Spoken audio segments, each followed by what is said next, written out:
Assalamualaikum warahmatullahi wabarakatuh. Hello everyone, my name is Putri Salsa Bila Syifa. I'm a student at Pancasakti University Bekasi. My major is English Education.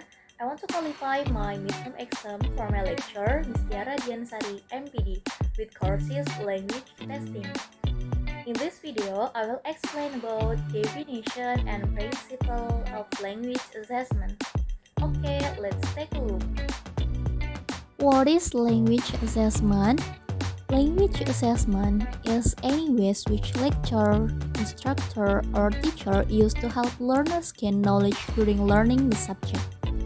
The assessments might include listening, speaking, reading, writing, and integration of two more of the skills or others construct of language ability.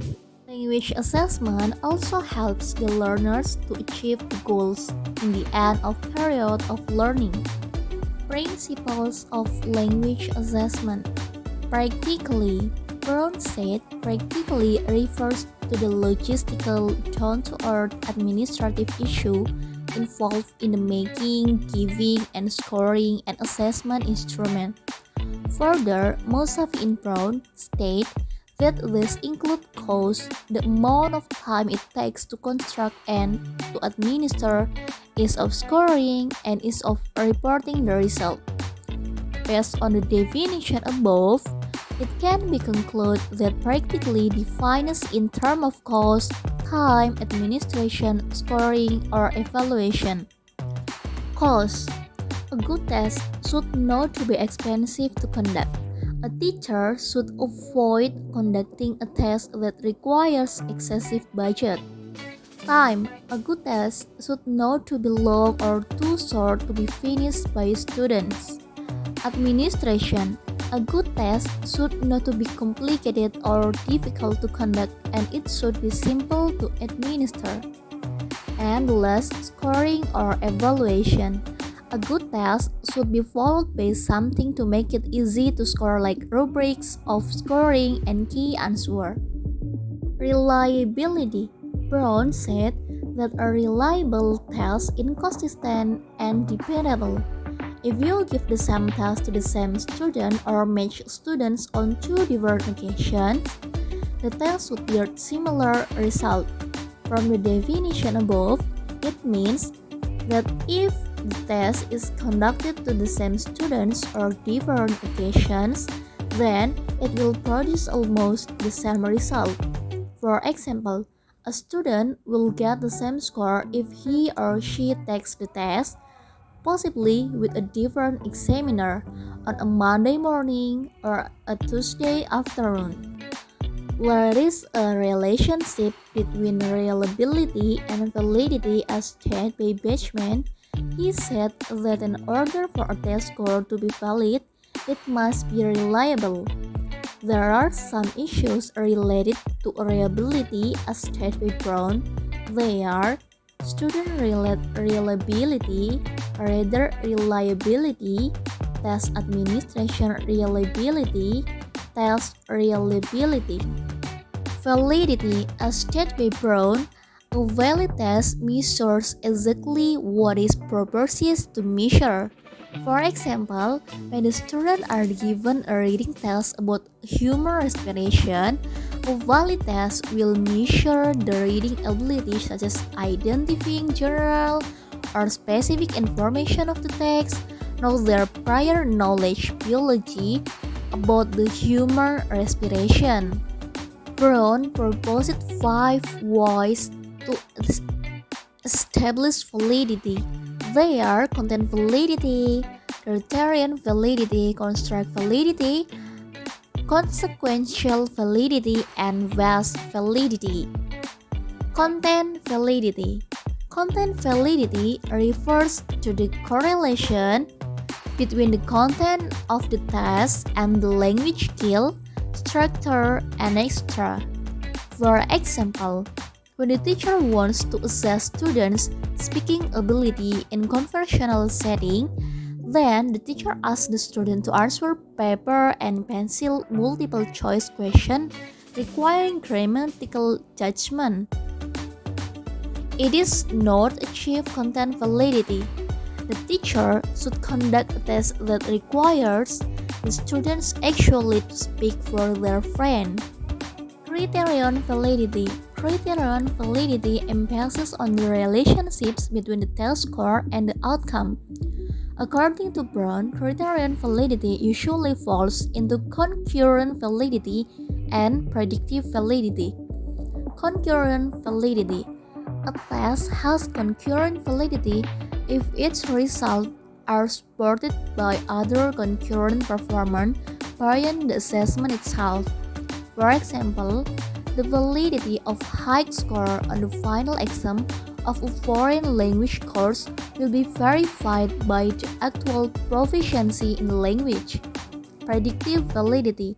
Predictive validity is to measure and predict test takers' likelihood of future success. For example, TOEFL test is intended to know how well someone will perform the capability of his English in the future. Construct validity. Construct validity refers to concepts or theories which are underlying the usage of certain ability. For example, proficiency, communicative competence, and fluency are examples of the linguistic construct.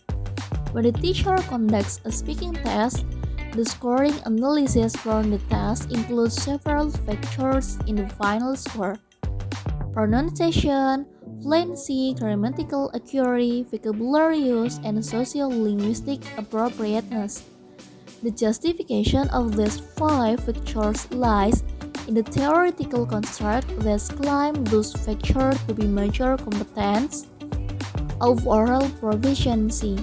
But if he conducts a test that evaluated only pronunciation and grammar, he could be justifiably suspicious about the construct validity of the test. Consequential validity. Consequential validity refers to the consequence of using a particular test for a particular purpose. A good test must give positive consequence for the students, so the teacher should consider the effect of assessment on students' motivation, independent learning, study habits, and attitude towards schoolwork. False validity. According to Grunlund in Brown, false validity is students view the assessment as fair, relevant, and useful for improving learning. To overcome students' perception, the teacher as test constructor has to consider students will be more confident if they face a well-constructed, expected format with familiar tests. Students will be less anxious if the task can be accomplished within an allotted time limit. Students will be optimistic if the items of the test are clear and uncomplicated. Students will find it is easy to do the task if the directions are clear. Students will be less worried if the tasks are related to their coursework. Authenticity. The fourth major principle of language assessments is authenticity. It deals with the real world. Teachers should conduct a task with the test items are likely to be applied in the real context of daily life. Brown proposes considerations that might be helpful to present authenticity in a test. They are: the language in the test is as natural as possible. Topics are meaningful, relevant, interesting for the learner. Some thematic organization to items is provided, such as through a story or line or episode. Past represent or closely approximate real-world text. Washback. According to Washback refers to the influence, either positive or negative, that an exam has on the way in which students are taught. In addition, Hodges in Brown said the washback is the effect of testing on teaching and learning. Based on those definitions above, it can be concluded that washback refer to the effect of testing on teaching and learning process, and it has two sides, positive and negative. Positive washback. Positive washback has beneficial influence on teaching and learning for both the teacher and the student. For example, when the teacher conducts daily paper-based tests and asks the student to answer some question, after they finish their job, they will submit the paper to the teacher. Then, the teacher check their job. After that, the teacher not only give a score but also give a feedback or comment. Negative washback. A task which has negative washback is considered to have negative influence on teaching and learning. For example, when the teacher conducts daily paper-based tests and asks the student to answer some question, after they finish their job, they will submit the paper to the teacher. Then the teacher checks their job and only gives them a score without any comments. In reality, letter grade or numerical score is not enough. The students need a feedback from their teacher. Conclusion. Based on the explanation about the principle of language assessment above, we can conclude that a test is good if it contains practically, high reliability, good validity, authenticity, and positive washback. The teachers should apply these 5 principles in conducting a test on their teaching and learning process. Okay, maybe that's all that I can explain. Thanks for your attention and wassalamualaikum warahmatullahi wabarakatuh.